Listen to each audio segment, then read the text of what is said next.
Did you know that in pre-colonial Africa, clothing was not fashion? It was law. That when an Oba of Benin stepped into public wearing coral beads, he wasn't decorating himself. He was performing a constitutional act.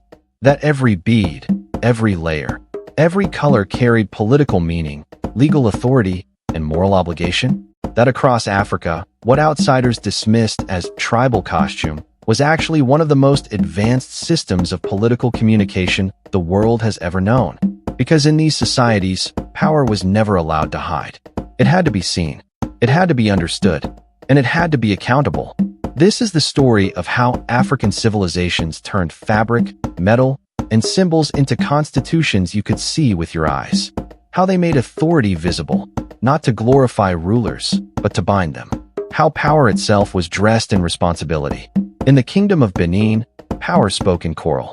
Red coral beads, rare, imported, impossibly expensive, covered the Oba from head to waist. But this wasn't luxury.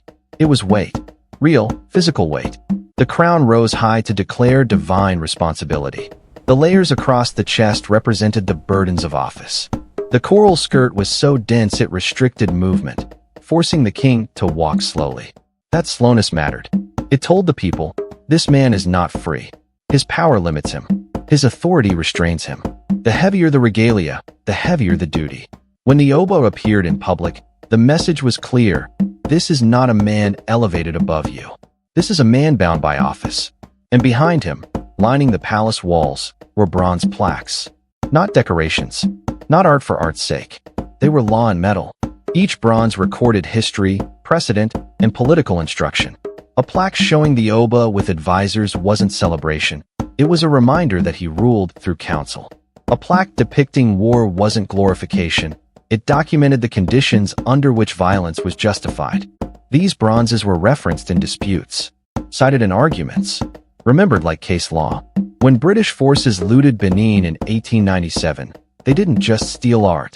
They destroyed a constitutional archive. In the Ashanti Empire, authority spoke in gold, but not as wealth. The golden stool was never sat on, never owned, never claimed.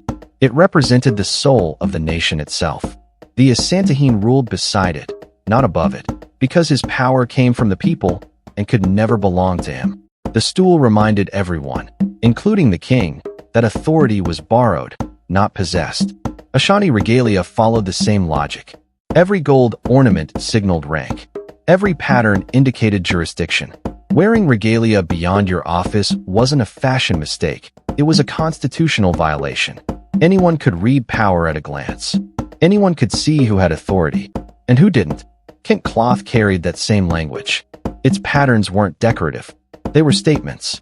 Some patterns could only be worn by the king, others by judges, others by warriors.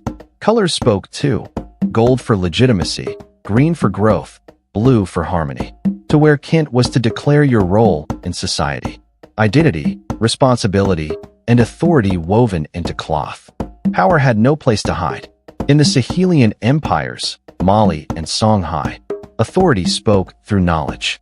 When Mansa Musa appeared in flowing robes and layered turbans, he wasn't copying foreign fashion.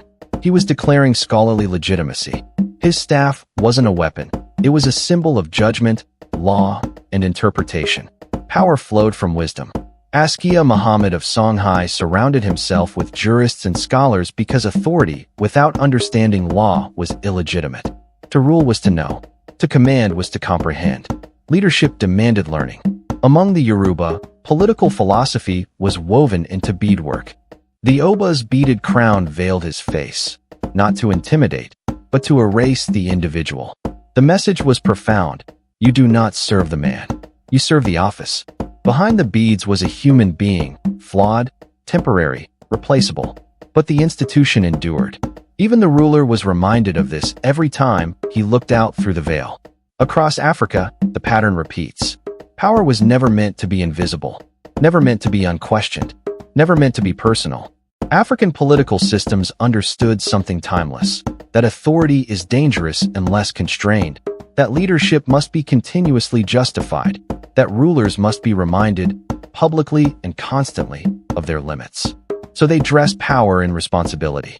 They clothed authority in accountability. They turned regalia into constitutions. When Europeans arrived, they saw gold, beads, and cloth, and misunderstood everything. They mistook restraint for excess, symbolism for savagery, constitution for costume. And that misunderstanding wasn't accidental. Because admitting that African societies developed sophisticated systems of governance, systems that constrained rulers, encoded law, and communicated power visually, would have shattered the justification for colonization. So the symbols were stripped, the regalia banned, the meaning erased. But memory survived. In stories, in surviving objects, in the language of symbols waiting to be read again. When we look at African royal regalia today, we shouldn't see costumes.